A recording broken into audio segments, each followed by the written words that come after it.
Today we have another very important children's story. It's called The Goose That Laid the Golden Egg. Now this story is very, very old. This story was written back long time ago by a man by the name of Aesop, and he lived back like when Daniel in the Bible lived, really long time ago. They had the same problems then that we have today. So here's the story that Aesop told. Once upon a time, there was a poor man and his poor wife. They had a little piece of land, and the soil wasn't very good for growing things, but the wife had her little garden, and the husband really didn't have much work to do, and they just got along day by day. And in the winter it was cold and they didn't have a lot of food to eat, but that's what they did. And the woman got to thinking, it'd be really nice if we had a goose, a gonzo, because if it would lay an egg every day, then goose eggs are big, we could have eggs to help our diet. The man said, well, I don't have money to buy a goose. But what they did was he went out and he went in his wife's garden and he got some vegetables and he thought, well, I'll take them to the market and see, maybe somebody will trade me a goose for the vegetables. So he went and he got the best looking veggies he could find. He took them down to the marketplace, and sure enough, he found somebody that was willing to trade the veggies for a goose. So he brought it home to his wife, and she was very excited. And the man put it out in his little shed, and the next morning he went out to see if his wife's goose had laid an egg. And to his surprise, the goose laid an egg, but it was made out of gold. Whoa. And he went running to the house. Magdala, Magdala, Magdala, an egg. Well, yeah, that's great. We've got an egg. No, you don't understand. It's gold. Look. Magdala looked at that egg. She couldn't eat it. We can't eat that. But Magdala, we can sell it. Oh, yeah. We can sell it. Yeah. So that day they went and they sold their golden egg. They got a lot of money with it, and they bought some things for their house and things that she bought a new pot and some other things and a nice warm coat and some other food. And they went home. Boy, that was nice.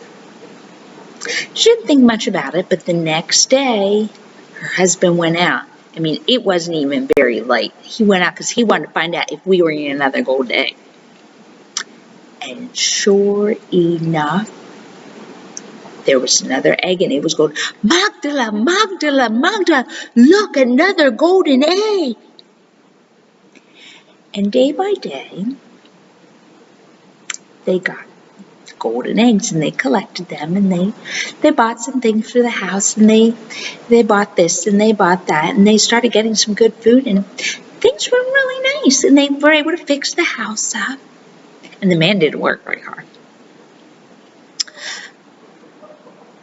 But after a couple weeks, the man started thinking, every day we get an egg.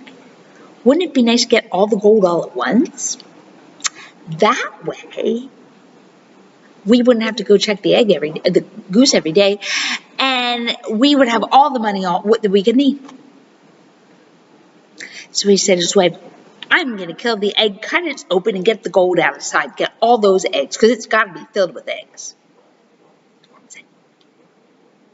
So he went and got the goose, his knife, and he killed the goose and cut open his the goose's belly and what was inside.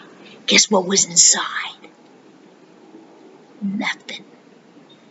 Dirt, just like any other goose inside. Here he had the goose every day. Every day it laid a golden egg. But they weren't thankful for that. Oh, it was nice. But what? They wanted more, and they wanted it all now. And they had to have it all now, and then what happened? There was nothing. No more golden eggs. And remember that man? He wasn't a very hard worker. Pretty soon, his gold was all gone. His house was broken down. He hadn't used his money wisely, and everything was gone. And he was back to just having a little plot of ground that didn't grow very many veggies, and no goose. People are that way. They get things, people give them things, but they're not thankful for them because they came easily. I've seen that a lot on Roatan since we moved here. Americans move to the island, or they come and they try to help people because Americans are very generous. Americans work very hard for their money. They do. They work very hard, very long hours.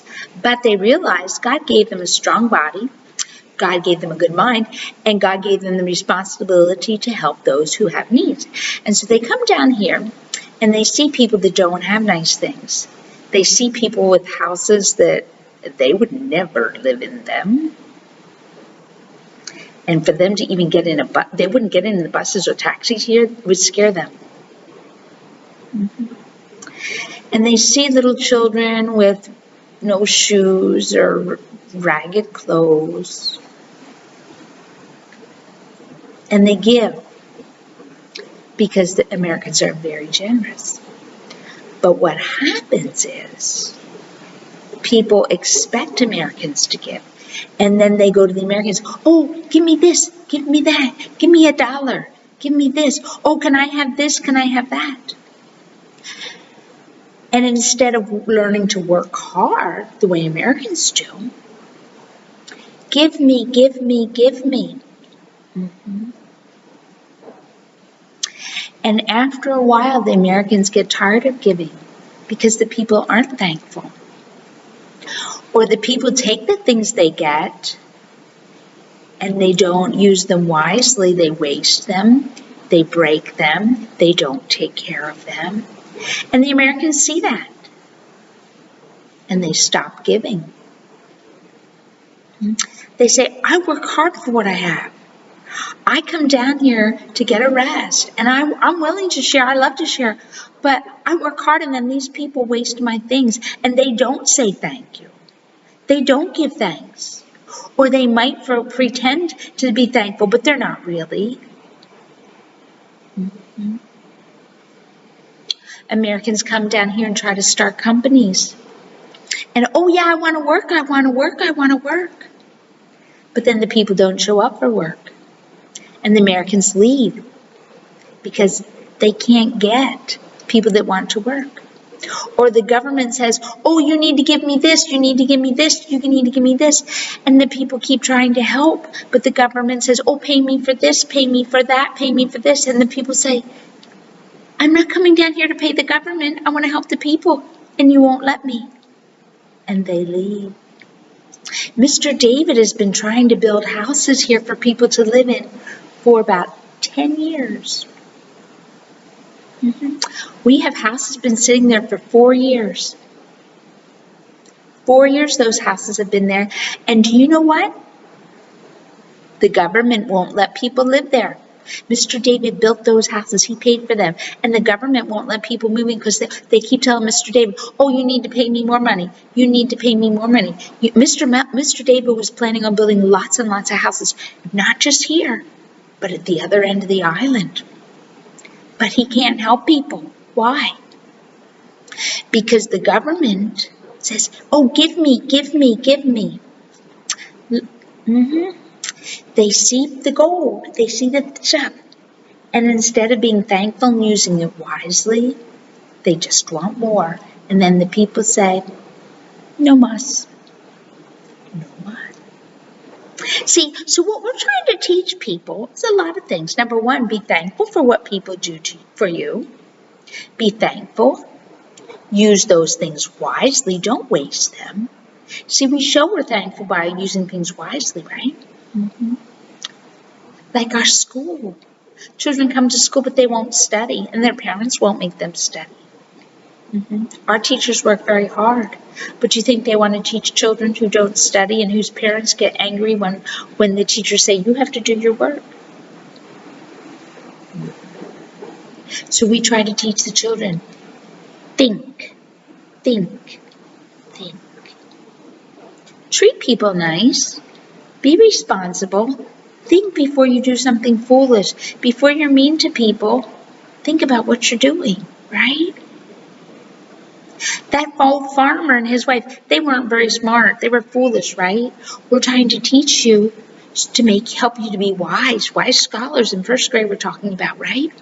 Teach you to be wise so you realize opportunities you have. Teach you so that you don't make bad decisions, right? Don't be like that foolish farmer and his wife. Oh, gimme, gimme, gimme. And then people stop. Oh, you don't kill the goose. But that's a saying we use. Oh, he killed the golden goose. And what does that mean? That means somebody tried to help, but you took advantage and they just left. No mas. Mm-hmm. So the next time you hear somebody say, he killed the golden goose, you will know what they're talking about. Somebody who was helped, but they weren't thankful, and the person that helped him said, no mas. Don't be the foolish.